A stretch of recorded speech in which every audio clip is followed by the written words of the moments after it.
Welcome नमस्ते सम्पूर्णलाई ज्ञान दर्शन YouTube च्यानलमा स्वागत गर्दछु। आज पनि म तपाईहरुको लागि एउटा नयाँ भिडियो लिएर उपस्थित भएको छु। आशा लाग्छ यो भिडियोबाट तपाईले धेरै कुरा सिक्नुहुनेछ। आजको टपिक रहेको छ, तपाईले टाइटलबाट थाहा पाउनु भइसकेको होला, अपरेटिङ सिस्टम सफ्टवेयर अथवा सफ्टवेयरको बारेमा चाहिँ यो भिडियो रहेको छ हैन। योभन्दा अघि मैले नेपालीमा भिडियो लिएर आएको थिएँ हैन। यदि तपाई नेपालीमा चाहनुहुन्छ भने तल डिस्क्रिप्सनमा गएर त्यसको लिंक दिएको छु अथवा यसै च्यानलमा सब्स्क्राइब गरेर हेर्न सक्नुहुन्छ भन्दै आजको भिडियोतर्फ लागौं। Let's start today video. First हामी अब जनरल अपरेटिङ सिस्टम सफ्टवेयर भनेको के हो, what is operating system software, function operating system software. यो मैले बैंकिङ आरबीआई 2076 लेभल 4 मा सोधेको क्वेशन लिएर आएको छु। व्हाट इज सफ्टवेयर अथवा अपरेटिङ सिस्टम सफ्टवेयर, यो टाइप्स अफ यस्तो किसिमका क्वेशनहरु हैन सोध्ने गर्छ। यो बैंकिङ लगायत अरु लोकसेवा तयारी गरिरहनु भएको छ भने उहाँहरुको लागि स्पेशली र लगायत यदि तपाई चाहिँ कम्प्युटर सब्जेक्ट पढिरहनु भएको छ भने उहाँहरुको लागि पनि उपयोगी भिडियो रहेको छ यो सफ्टवेयरको बारेमा। ओके, फर्स्टमा टाइप्स अफ सफ्टवेयर है। सफ्टवेयरको टाइप्स के हो त त्यो बुझौं पहिला। सफ्टवेयरको टाइप्स अब पहिला सफ्टवेयर भनेको के हो त? Computer software is the collection of computer program that is design to control and work with the computer hardware है। यस्तो कलेक्सन हो, प्रोग्रामहरुको कलेक्सन जुन चाहिँ कन्ट्रोल र हैन त्यो के को लागि डिजाइन गरेको हुन्छ भने काम गर्न, कन्ट्रोल गर्न, कसलाई त भन्दा हार्डवेयरलाई कन्ट्रोल गर्नको लागि।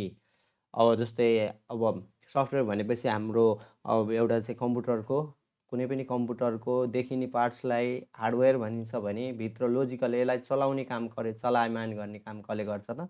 यसभित्र रहेको सफ्टवेयरले है। अब सफ्टवेयरहरुको चाहिँ टाइप्सहरु के रहेका छन् त भन्दा there are two types of software. एउटा चाहिँ पहिलो चाहिँ सिस्टम सफ्टवेयर हो है। सिस्टम सफ्टवेयर भनेको software that is designed to control and work with computer hardware. It helps to activate the computer system and provide the operating environment for the application software. यो system software भनेको तपाईको कम्प्युटरमा अति आवश्यक computer software हो हैन। भन्नाले यो सिस्टम सफ्टवेयर भएन भने कम्प्युटर चल्दैन। It design to work and control the computer hardware भनेको कम्प्युटर हार्डवेयरलाई काम गर्न योग्य बनाउने नै सिस्टम सफ्टवेयर हो है। यसले एक्टिभिटी लगायत हरेक ओभरअल एक्टिभिटी चाहिँ अपरेटिङ इन्भाइरोमेन्ट दिने काम गर्छ यो सिस्टम सफ्टवेयरले। अब यो सिस्टम सफ्टवेयर भित्र पनि फर्दर हामी चाहिँ पार्ट्सहरु पढ्छौं। अब अर्को रहेको छ एप्लिकेसन सफ्टवेयर है। त्यसको बारेमा हामी नेक्स्ट भिडियोमा डिस्कस गर्ने छौं। फर्स्ट अब टाइप्स अफ सिस्टम सफ्टवेयर, यसका टाइप्सहरु चाहिँ के रहेका छन् त्यो डिस्कस गरौँ। अब त्यो भन्दा पनि तपाईलाई यदि पीडीएफ नोट चाहिए अवेलेबल गर्नु पर्यो भने कमेन्टमा चाहिँ जीमेल एड्रेस दिनु होला। मैले चाहिँ यसको पीडीएफ नोट पनि अवेलेबल गर्छु। अनि साथसाथै अब तपाईहरुलाई के जानकारी गराउँ भने यदि तपाईहरुले चाहिँ कम्प्युटर नेपालीमा लेख्ने गर्नु भएको छ हैन, थोरै तपाईलाई इंग्लिशमा डिफिकल्टी छ भने यसै च्यानलमा गएर नेपालीका भिडियोहरु पनि धेरै अवेलेबल छ, त्यहाँ गएर हेर्न सक्नुहुन्छ। यदि तपाई सक्नुहुन्छ इंग्लिशमा भने इंग्लिशमा लेख्दा धेरै राम्रो। ओके, अब जस्तै टाइप्स अफ सिस्टम सफ्टवेयर भनेको अब अपरेटिङ सिस्टम अनि ल्याङ्ग्वेज ट्रान्सलेटर, डिभाइस ड्राइभर अनि युटिलिटी सफ्टवेयर, चारवटा तपाईको चाहिँ के रहेको छ त भन्दा सिस्टम सफ्टवेयरका टाइप्स। त्यो सबभन्दा main important operating system software, त्यसको बारेमा डिस्कस गरौँ। अपरेटिङ सिस्टम सफ्टवेयर है। अपरेटिङ सिस्टम सफ्टवेयर भनेको के हो त? Operating system software is the software program that enable the computer hardware communicate and operate with computer system अथवा software. Means computer software operating system software भनेको त्यस्तो software programme हो जसले कम्प्युटर हार्डवेयर कम्युनिकेट गर्छ अनि अपरेट विथ कम्प्युटर सफ्टवेयर, कुनै पनि computer सफ्टवेयरसँग चाहिँ काम गर्नलाई अपरेट गर्ने काम गर्छ, अपरेटिङ इन्भाइरोमेन्ट क्रिएट गर्ने काम गर्छ अपरेटिङ सिस्टम सफ्टवेयर। अब विदाउट अपरेटिङ सिस्टम सफ्टवेयर हैन कम्प्युटर विल बी युजलेस भनेको अपरेटिङ सिस्टम सफ्टवेयर भएन भने कम्प्युटर युजलेस भनेको कम्प्युटर खुल्दैन है। अपरेटिङ सिस्टम सफ्टवेयर भनेको तपाईको बुटिङ कम्प्युटर खोल्दाखेरि बुट भएर तपाईकोमा विन्डो होला, लिनक्स, युनिक्स, यिनी सबै के हुन् त अपरेटिङ सिस्टम सफ्टवेयर हो। Operating system software control and coordinate overall the operation of computer system. जे पनि काम कन्ट्रोलदेखि कोअर्डिनेटदेखि जे पनि काम चाहिँ अपरेसन जति कसले गर्छ त यो operating system software it is very important software. अब it manage the computer hardware control execution of application program and provide the set of service to the user. यसले चाहिँ के गर्ने गर्छ, म्यानेज हार्डवेयर म्यानेज गर्ने गर्छ, control the execution application load भएका एप्लिकेसनहरू चाहिँलाई चाहिँ कन्ट्रोल गर्ने काम गर्छ प्रोग्रामहरू, अनि provide the set of service जुन पनि सर्भिस चाहिँ युजरलाई दिने काम कसले गर्छ त भन्दा यो अपरेटिङ सिस्टम सफ्टवेयर। यदि तपाईँको कम्प्युटरमा अपरेटिङ सिस्टम सफ्टवेयरले काम गरिरहेको छैन भने तपाईँको एप्लिकेसन सफ्टवेयरहरू पनि रन हुँदैन राम्रोसँग, कम्प्युटर नै राम्रोसँग रन हुँदैन है। यो अपरेटिङ सिस्टम सफ्टवेयरले काम गरेको हुनु पर्यो। अब फर इक्जाम्पल तपाईँहरूलाई थाहा छ विन्डोका इक्जाम्पलहरू लिन सक्नुहुन्छ। विन्डो एक्सपी 2007, 8, 10 है, अनि त्यो भिस्टा युनिक्स होइन, त्यसपछि अब एमएस डस, लिनक्स, युनक्स इटिसी। अब यो चाहिँ तपाईँको अपरेटिङ सिस्टम सफ्टवेयर हो। अब तपाईँलाई विन्डो र एमएस डसको बारेमा तपाईँलाई फरक अथवा डिफ्रेन्ट बिट्विन बुझ्न चाहनुहुन्छ भने तल कमेन्ट गर्नु होला। लिनक्स र युनिक्सको बारेमा पनि भिडियो बनाऊ भने तल कमेन्ट गर्नु होला, यो पनि मैले ट्राई गर्नेछु।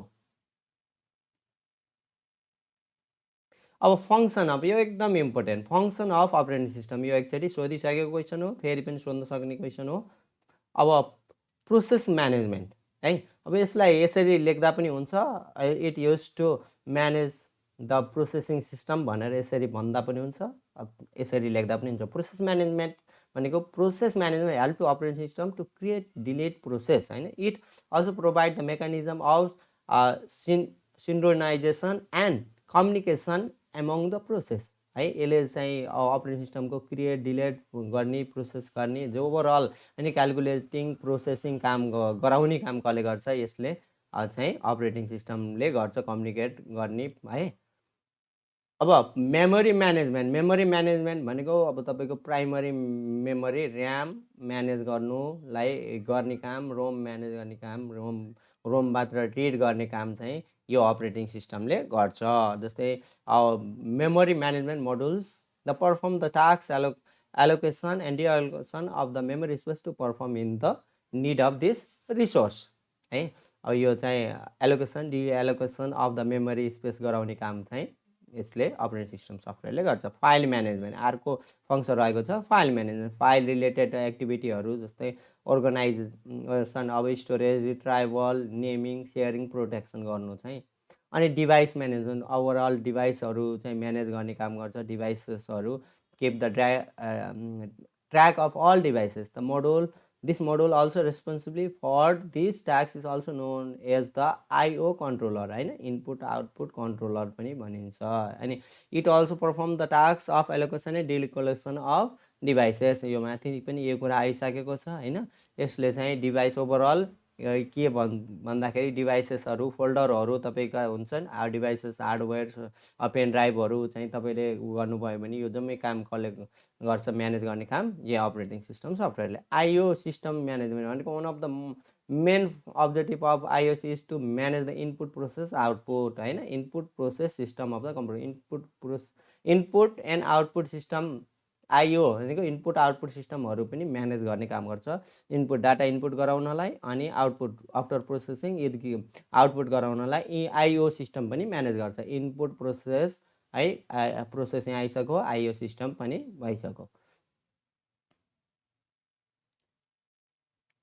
त्यस्तै गरेर अर्को रहेको छ सेकेन्डरी स्टोरेज म्यानेजमेन्ट। अहिले हामीले मेमोरी म्यानेजमेन्ट भन्यौँ, अब त्यस्तै गरेर सेकेन्डरी स्टोरेज म्यानेजमेन्टमा जस्तै प्राइमरी मेमोरीको बारेमा અહીં कुरा गरिसक्यौँ भने सेकेन्डरी मेमोरी हार्ड डिस्कहरू अनि त्यहाँ चेज स्टोरेजहरू यिनी पनि यसलाई म्यानेज गर्ने काम कसले गर्छ त अपरेटिङ सिस्टम सफ्टवेयरले। एनदर सेक्युरिटी, अब सेक्युरिटीको कुरा अब गर्दाखेरि डाटाहरू कुनै प्राइभेसी डाटाहरूलाई सेक्योर गरेर राख्ने काम होइन, अनअथराइज एक्सेस गर्न नदिने होइन, यसलाई चाहिँ अथवा चाहिँ म्यालुलर थ्रेडबाट चाहिँ प्रोटेक्ट गर्ने काम गर्छ, सेक्युरिटीको काम गर्छ है। विन्डो डिफेन्सर भन्ने तपाईँको कम्प्युटरमा पनि हुन्छ होइन। अनि तपाईँले यो युजर आइडी के अरे पासवर्ड हानेर राख्न सक्नुहुन्छ, यसलाई भन्छ सेक्युरिटी। अब नेटवर्किङ यो यसले चाहिँ अपरेटिङ सिस्टमले नेटवर्किङलाई पनि चाहिँ हेल्प गर्छ, म्यानेज गर्ने काम गर्छ है, हेल्प गर्ने काम गर्छ। यदि चाहिँ अपरेटिङ सिस्टम भएन भने नेटवर्क कम्युनिकेट गर्न पनि सकिँदैन, इन्टरनेट चाहिँ तपाईँको कम्प्युटरमा इन्टरनेट एक्सेस गर्न पनि सकिँदैन। यो ओभरअल चाहिँ नेटवर्किङलाई चाहिँ म्यानेज गर्ने काम गर्छ अपरेटिङ सिस्टम सफ्टवेयरले। यो नै हो अब यसको function of operating system software. त्यस्तै गरेर अब अपरेटिङ सिस्टम सफ्टवेयरका पनि टाइप्सहरू छन्, types of operating system software. जस्तै types of operating system according to user mode, युजरको मोड अनुसार चाहिँ operating system there are two types, single user operating system and multi user operating system. यो single user भनेको म थ्रुली यहाँ नोटहरू नलेखे पनि भनिदिन्छु। सिङ्गल युजर भनेको एउटा युजर पर्सनले एट वान्स युज गर्न सक्ने अपरेटिङ सिस्टम मात्रैलाई सिङ्गल युजर अपरेटिङ सिस्टम भन्छ है। भने मल्टी युजर अपरेटिङ सिस्टम भनेको वन्स कम्प्युटर अथवा वन्स अपरेटिङ सिस्टममा मल्टी युजर बनाएर चाहिँ अपरेट गर्न सकिन्छ भने multi user operating system software है। सिङ्गल युजर अपरेटिङ सिस्टम भनेको एमएस डस हो पहिलाको इक्जाम्पल लिँदा, अनि मल्टी युजर भन्यो भने अहिलेका विन्डोहरू जम्मै मल्टी युजर, धेरै विभिन्न युजरहरू हामीले क्रिएट गरेर मल्टी युजर क्रिएट गरेर चाहिँ विन्डोहरू क्रिएट गरेर काम गर्न सक्छौँ, त्यही भएर यसलाई मल्टी युजर अपरेटिङ सिस्टम भन्छ। अब अर्को operating system on the basis of इन्टरफेसको आधारमा कमान्ड युजर इन्टरफेस CUI पनि भन्छ, जसलाई सर्ट फर्ममा, यो पनि ख्याल गर्नु होला। यसको बारेमा डिटेल चाहियो भने पनि भन्नु होला, कमेन्ट गर्नु होला। Graphical user interface GUI, graphical user interface. अब CUI भनेको command user or character user interface, जुन चाहिँ पहिलाको MS DOS भनेको CUI हो, जुन किबोर्डबाट मात्र यदि चाहिँ डाटाहरू इनपुट गरेर हामीले चाहिँ यदि कन्ट्रोल गर्छौँ अपरेटिङ सिस्टम भने त्यसलाई CUI भन्छ। ग्राफिकल युजर भनेको किबोर्ड माउस अरू ग्राफिकल इन्स्ट्रुमेन्टबाट यदि चाहिँ इनपुट गर्छौँ आउटपुट गर्छौँ भने इनपुट गर्छौँ भने ग्राफिकल द्वारा गरिन्छ भने ग्राफिकल युजर इन्टरफेस। अब यो त मैले सर्टमा चाहिँ तपाईँहरूलाई बुझाउने कोसिस गरेँ, यदि तपाईँहरूले बुझ्नु भएन भने अझै डिटेल चाहियो भने भन्नु होला। अब यो त्यस सँगसँगै मैले यो पार्ट्स यति नै गरेको छु है। नेक्स्ट पार्टमा टु बी कन्टिन्यू भनेर अब रहेको अपरेटिङ सिस्टमबाट त्यसपछि रहेका चाहिँ टपिक्सहरू मैले अर्को भिडियोमा ल्याउनेछु। Stay connected. Thank you for watching this video. Jai Nepal.